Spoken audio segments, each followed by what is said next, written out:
Ever since launch, Splatoon 3's post-launch content outside of the 3-month seasonal updates has mainly focused on the limited time events in the game. In addition to Splatfest, that was in previous games, adding Salmon Run events such as Eggstra Work and Big Run makes it clear that Nintendo wants to keep motivation up for players that play the game both regularly and inconsistently, especially in a content dry spell in the middle of a large 3-month season. Today I want to talk about these special limited time events. Have they been done well? Are there too many of them? Does Nintendo rely on them too much to keep the players kind of coming back to Splatoon 3? Let's talk about it today. I think first, these events have a lot of positives. It switches up the kind of daily routine of playing the game, as most live service games kind of have done with special events.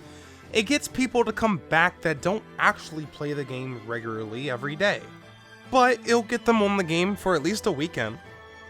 And I think these events have been done pretty well too. Splatfests have always had a fun atmospheric twist, bringing on the nighttime, a different kind of genre of music, and when Splatfest themes are done right, which hasn't happened that much in Splatoon 3, passion grows among the players to actually represent their team, and the Splatfest actually becomes a lot of fun, not only in the game, but like on Twitter.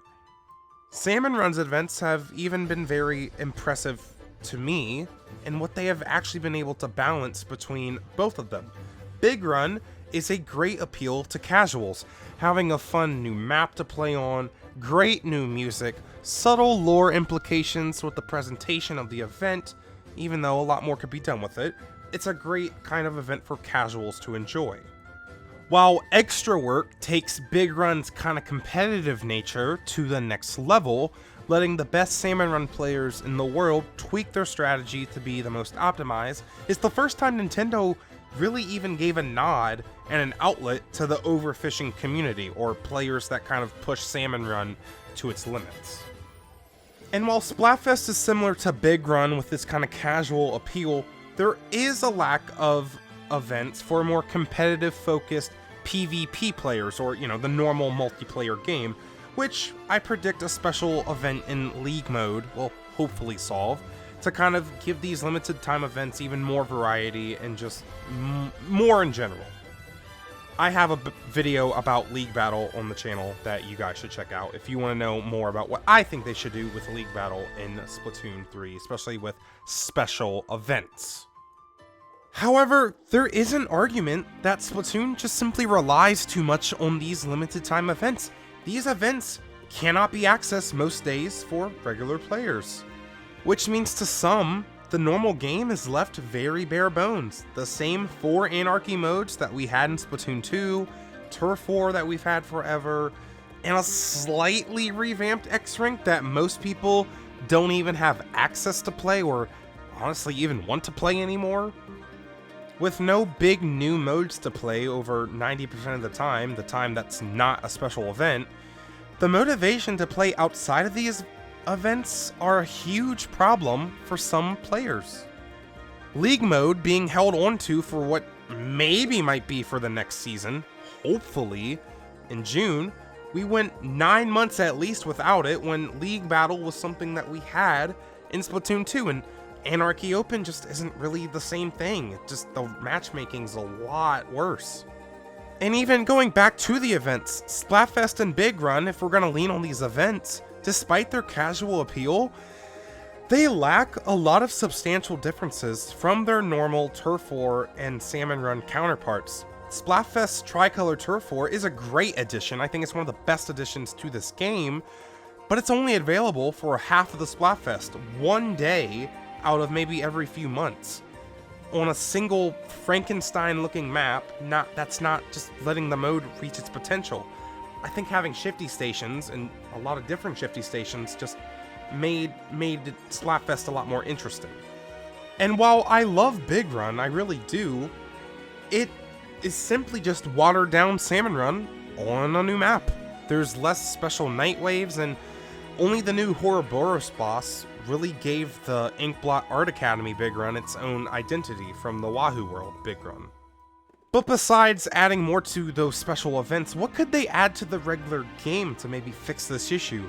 I think a new regular battle mode and anarchy battle modes could do wonders. I think having just turf war in regular battle can get a little boring, and there's other potential kind of silly game modes that Splatoon could do very well with.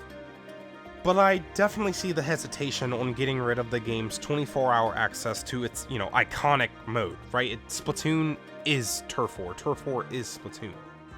New anarchy modes have been talked about a lot. There were data mine mode concepts using an 8-ball from like Octo Expansion as an objective, some kind of rocket objective mode where you have to shoot the rocket. Those data mine concepts were in Splatoon 2, and players certainly are still wondering what those concepts would look like in their final form. I think both sides of the argument are fair, and I honestly see myself on both sides. As I said before, I really enjoy Big Run and Splatfest a lot. I actually find myself playing the game a lot more on the weekends where those events are active. And appealing to players that don't play regularly is important. Getting people to play the game for the weekend when they normally don't is certainly valuable. And sure, players like maybe me or other players with my amount of hours in the game might feel the fatigue of the current anarchy, turf, X-Battle sameness, but they don't play the game as much as us. They don't have almost 1,000 hours in the game already. They just don't play Splatoon like that. They're fine. They're still content probably with the fresh season weapons and the new maps, right? They're fine with the seasonal updates. But for the regular players, for players that play this game every single day, the season updates being months apart, depending too much on these events might not feel the best. I mean, as soon as Eggstra work ended here in the middle of April, well, the game just goes back to exactly how it was. We're still over a month away from the new Sizzle season for new actual content, and a lot of players didn't even find appeal in Eggstra work, and there's possibility that a new kind of league battle mode or league battle event won't really appeal to some people either. We'll have to see how some of these events develop. The next Splatfest theme collaborating with The Legend of Zelda, it looks fire. I'm interested to see what, if anything else, they do with Big Run. I'm expecting this event to be where they just introduce new boss salmonids from now on. Eggstra work, I think, got a lot of negative feedback, but again, I think that it wasn't the right audience for it, right? Or the people that didn't like it, it wasn't the audience for it. It was for the overfishers. It was for the people that enjoy kind of playing with their friends and optimizing or being competitive. But that whole kind of debate on if Eggstra work was a good idea got me thinking if these events really are the way that the developers should be carrying Splatoon 3, especially in the middle of a content cycle where we're going months without new weapons and new maps. But I want to turn it over to you guys. How do you guys feel about the events in Splatoon 3? Have these limited time events been done well? Are they too bare bones? Do they do enough to break up the content drought in the middle of a season? Let me know what you guys think. Thank you so much for the support on the channel. Subscribe and like the video if you want to see more. Follow me on Twitter @DreamyZach, and I will see you guys next time. Stay safe, and bye-bye.